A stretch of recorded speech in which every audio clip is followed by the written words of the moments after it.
নমস্কার বন্ধুরা, smart competitive স্কুলে তোমাদের সকলকে স্বাগত। আজকের ভিডিওটিতে আমরা আলোচনা করতে চলেছি বাছাই করা এমন 10টি অত্যন্ত গুরুত্বপূর্ণ জিকের প্রশ্ন যা আগামী যে কোনো কম্পিটিটিভ এক্সামের জন্য অত্যন্ত গুরুত্বপূর্ণ হতে চলেছে। তাহলে চলো আজকে যে নতুন প্রশ্নগুলো রয়েছে সেটা নিয়ে আলোচনা করা যাক। আজকের প্রশ্নের যে পিডিএফ সেটা তোমরা আমার এই টেলিগ্রাম চ্যানেলে পেয়ে যাবে। তাহলে চলো আজকের যে নতুন প্রশ্ন রয়েছে সেটা নিয়ে একটু বিস্তারিতভাবে আলোচনা করি।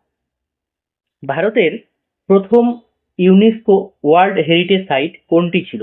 অপশন এ তাজমহল এবং Agra fort, option B Ajanta গুহা এবং ইলোরা গুহা, option C Agra fort, Taj Mahal, Ajanta এবং ইলোরার গুহা যৌথভাবে, আর অপশন ডি হচ্ছে সূর্য মন্দির কোণার্ক। তাহলে এর উত্তর হচ্ছে option C Agra fort, Taj Mahal, Ajanta এবং ইলোরা গুহা। তাহলে এগুলো হচ্ছে যৌথভাবে ইউনেস্কো ওয়ার্ল্ড হেরিটেজ সাইটের অংশ ছিল। ঠিক আছে? তাহলে তাহলে আমাদের দেখতে হবে যে এটা কবে থেকে শুরু হয়েছিল। 1983 সালে ভারতের প্রথম 4টি স্থানকে একসঙ্গে ইউনেস্কো ওয়ার্ল্ড হেরিটেজ সাইটের মর্যাদা দেওয়া হয়। এর মধ্যে দুটি রয়েছে উত্তরপ্রদেশে এবং দুটি রয়েছে মহারাষ্ট্রে। তাহলে দুটি কি কি? দুটি হচ্ছে তাজমহল এবং আগ্রা ফোর্ট। তাজমহল এবং আগ্রা ফোর্ট রয়েছে উত্তরপ্রদেশে, আর অজন্তা এবং ইলোরা এটা রয়েছে মহারাষ্ট্রে। এখন ইউনেস্কোর সদর দপ্তর কোথায়? France, Paris. আর এর প্রতিষ্ঠা সাল কত? প্রতিষ্ঠা সাল হচ্ছে 1945। ঠিক আছে? তাহলে দেখো, এবার নেক্সট প্রশ্ন। বিখ্যাত সত্রিয় নৃত্য শৈলীটি ভারতবর্ষের কোন রাজ্যের প্রধান শাস্ত্রীয় নৃত্য? Option A Manipur, option B Orissa, option C Assam, option D Kerala. তাহলে এর অ্যান্সার হচ্ছে আসাম। তাহলে সত্রিয় এই নৃত্য শৈলীটি আসামের। ভারতবর্ষে মোট 8টি শাস্ত্রীয় নৃত্য রয়েছে। তার মধ্যে এটা হচ্ছে অন্যতম।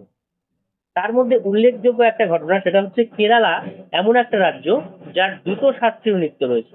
সেই দুটো শাস্ত্রীয় নৃত্যের নাম কি? এক হলো কথাকলি, দুই হলো মোহিনীঅট্টম। ঠিক আছে? কথাকলি এবং মোহিনীঅট্টম। ঠিক আছে?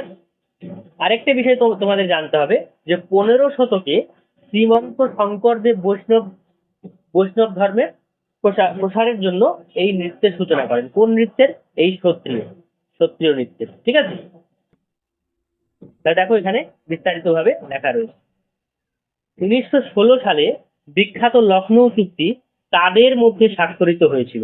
অপশন এ মহাত্মা গান্ধী এবং ব্রিটিশ সরকার, অপশন বি জাতীয় কংগ্রেস এবং মুসলিম লীগ, অপশন সি নরমপন্থী এবং চরমপন্থী, অপশন ডি স্বরাজ্য দল এবং কংগ্রেস। তাহলে উত্তর কি হবে? উত্তর হচ্ছে ভারতীয় জাতীয় কংগ্রেস এবং মুসলিম লীগ। ঠিক আছে? লখনৌ চুক্তি স্বাক্ষরিত হয়েছিল ভারতীয় জাতীয় কংগ্রেস এবং মুসলিম লীগের মধ্যে। কারণটা কি? কারণ হচ্ছে যদি মুসলিম লীগের সাথে ভারতীয় জাতীয় কংগ্রেসের চুক্তি হয় তাহলে আমরা ঐক্যবদ্ধ হতে পারবো। ঐক্যবদ্ধ হওয়াটাই এর মূল কারণ ছিল। আরেকটা বিষয় এখানে গুরুত্বপূর্ণ ঘটনা ঘটেছিল 1916 খ্রিস্টাব্দে, যে এই সময় নরমপন্থী এবং চরমপন্থী দল, এই দুটো দল একসাথে আবার কাজ করা শুরু করেছিল, যেটা 1907 সালে ভাঙন ধরেছিল। ঠিক আছে? এবং 1916 সালে যে লখনৌ এর অধিবেশন হয়, যে অধিবেশনটি হয়েছিল, সেই অধিবেশনের সভাপতিত্ব কে কে করেছিলেন? অম্বিকাচরণ মুখোপাধ্যায়। ঠিক আছে? তাহলে এতগুলো প্রশ্ন কিন্তু এর অ্যাসোসিয়েট জিকে হিসেবে তোমাদের পড়তে হবে। সেগুলো জানা থাকলে তোমাদের পরীক্ষায় অনেক সুবিধা হবে। ঠিক আছে? পরবর্তী প্রশ্ন, তাহলে এগুলো দেখে নেবে। দিল্লির কোন সুলতান সর্বপ্রথম বাজার দর নিয়ন্ত্রণ নীতি চালু করেছিলেন? Option A Iltutmish, option B Alauddin Khilji, option C Mohammad bin Tughlaq, option D Ghiyasuddin Balban.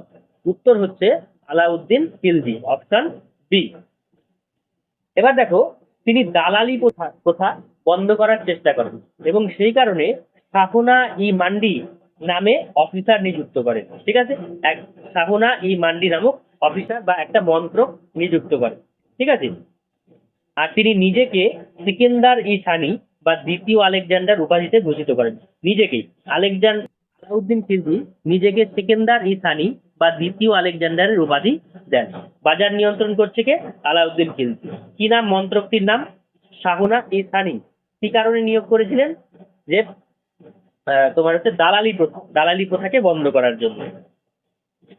পরবর্তী প্রশ্ন, দক্ষিণ ভারতের দীর্ঘতম নদী কোনটি যাকে দক্ষিণের গঙ্গা বলা হয়? অপশন এ কৃষ্ণা নদী, অপশন বি কাবেরী নদী, অপশন সি গোদাবরী নদী, অপশন ডি নর্মদা নদী। তাহলে উত্তর কি হবে? উত্তর হচ্ছে গোদাবরী নদী। কেন বলা হচ্ছে? তার কারণ এর দৈর্ঘ্যের কারণ, মূলত এর দৈর্ঘ্যের কারণ। 1465 কিলোমিটার দীর্ঘ এই নদী। কিলোমিটারটাও কিন্তু ইম্পর্টেন্ট। এর উৎস কোথায়? এর উৎস হচ্ছে গোদাবরী নদীর উৎস হচ্ছে মহারাষ্ট্রের ত্রিম্বকেশ্বর। মহারাষ্ট্রের ত্রিম্বকেশ্বর। আর পতন হচ্ছে বঙ্গোপসাগর। ঠিক আছে। আর এর বিশাল আকার এবং গুরুত্বের কারণে একে বৃদ্ধ গঙ্গাও বলা হয়।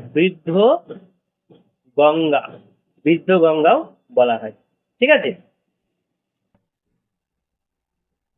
পরবর্তী প্রশ্ন দেখো, যে ভারতের বৃহত্তম উপহ্রদ বা লেগুন কোনটি এবং কোন রাজ্যে অবস্থিত?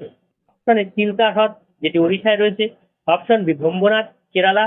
Option C Pulicat, Andhra Pradesh. Option D Wular, Jammu এবং কাশ্মীর। তাহলে উত্তর হচ্ছে ভারতবর্ষের বৃহত্তম উপহ্রদ হলো চিল্কা, যেটি উড়িষ্যা রাজ্যে রয়েছে।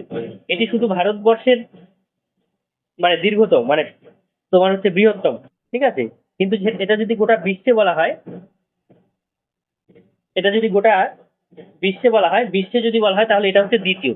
দেখো এক্সট্রা জিকের মধ্যে কি রয়েছে, যে উড়িষ্যার চিল্কা হলো ভারতের বৃহত্তম লোনা জলের উপহ্রদ, বিশ্বে হচ্ছে বৃহত্তম। এটি 1971 সালে রামসর কনভেনশনের অধীনে ভারতবর্ষে প্রথম রামসর সাইট হিসেবে ঘোষিত হয়। খুব ইম্পর্টেন্ট প্রশ্ন, যে ভারতবর্ষে প্রথম রামসর সাইটও যদি বলা হয়, এর অ্যান্সার কিন্তু হবে চিল্কা, যেটি ওড়িশায় রয়েছে, ভারতবর্ষের প্রথম রামসর সাইট।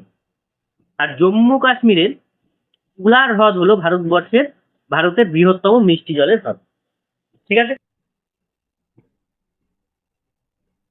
পরবর্তী প্রশ্ন, কোন সংবিধান সংশোধনীর মাধ্যমে ভোটাধিকারের বয়স 21 থেকে কমিয়ে 18 বছর করা হয়?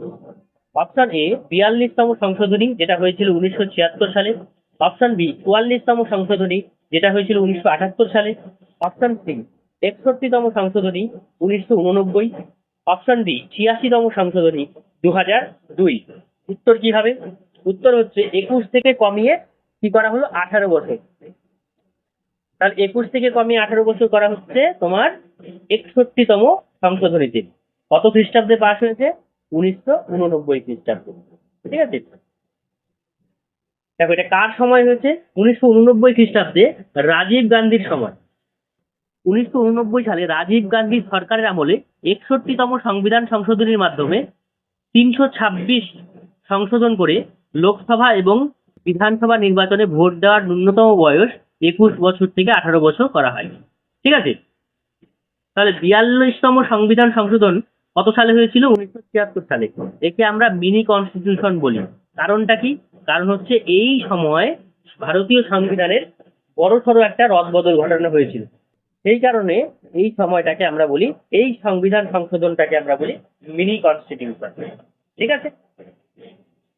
পরবর্তী প্রশ্ন, রাজ্য বিধানসভার সভায় রাজ্যপাল সর্বোচ্চ কতজন অ্যাংলো ইন্ডিয়ান সদস্য মনোনীত করতে পারতেন? দেখো পারতেন, বর্তমানে কিন্তু বিলুপ্ত হয়ে গেছে। অপশন এ 1 জন, অপশন বি 2 জন, অপশন সি 12 জন, অপশন ডি 5 জন। উত্তর কি হচ্ছে? উত্তর হচ্ছে যদি বলা হয় যে বিধানসভায় এবং রাজ্যপাল, সেক্ষেত্রে হবে 1 জন। কিন্তু এটাই যদি হতো যে রাষ্ট্রপতি লোকসভায় কতজনকে নিযুক্ত করতে পারতেন? 2 জন। কিন্তু এটা বর্তমানে বিলুপ্ত হয়েছে। কততম সংবিধান সংশোধনের মাধ্যমে? 104তম সংবিধান সংশোধনের মাধ্যমে, যেটা 2020 সালে হয়েছিল। ঠিক আছে। সেই সংশোধনের মাধ্যমে এটাকে বাতিল ঘোষণা করা হয়। তাহলে কোন কোন বিষয়ের উপরে? এবার দেখো আরেকটা বিষয়, যে রাষ্ট্রপতি রাজ্যসভায় মোট 12 জন সদস্যকে মনোনীত করতে পারে। কোন কোন বিষয়ের উপরে? স্পেশাল বিষয়ের উপরে। সাহিত্য, বিজ্ঞান, শিল্প, তারপরে সমাজসেবা ক্ষেত্র, সোশ্যাল ওয়ার্ক, সমাজসেবা। ঠিক আছে। এই সমস্ত জায়গা থেকে রাষ্ট্রপতি মোট 12 জন সদস্যকে রাজ্যসভায় মনোনীত করতে পারে। ঠিক আছে। পরবর্তী প্রশ্ন, তাহলে এর অ্যান্সার হচ্ছে 1 জন। অপটিক্যাল ফাইবার মূলত আলোর কোন নীতির উপর ভিত্তি করে কাজ করে? অপশন এ আলোর প্রতিসরণ, অপশন বি আলোর প্রতিফলন, অপশন সি আলোর অভ্যন্তরীণ পূর্ণ প্রতিফলন, অপশন ডি আলোর বিক্ষেপণ। উত্তর হবে আলোর অভ্যন্তরীণ পূর্ণ প্রতিফলন। এই নীতির উপরে ভিত্তি করে অপটিক্যাল ফাইবার কাজ করে। আর অপটিক্যাল ফাইবার মানে হচ্ছে যে আজকে যে দ্রুত গতির ইন্টারনেট পাচ্ছি, এটা ওই একই নীতির উপরে ভিত্তি করে প্রতিষ্ঠিত। আর অভ্যন্তরীণ পূর্ণ প্রতিফলনের অন্য দুটো উদাহরণ কি কি হবে?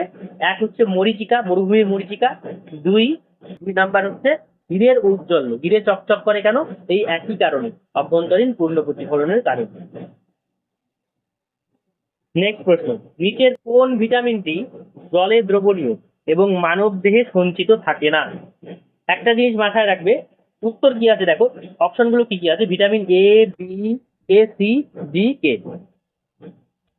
Vitamin A, D, E, K এটা হচ্ছে ফ্যাটে দ্রবণীয়।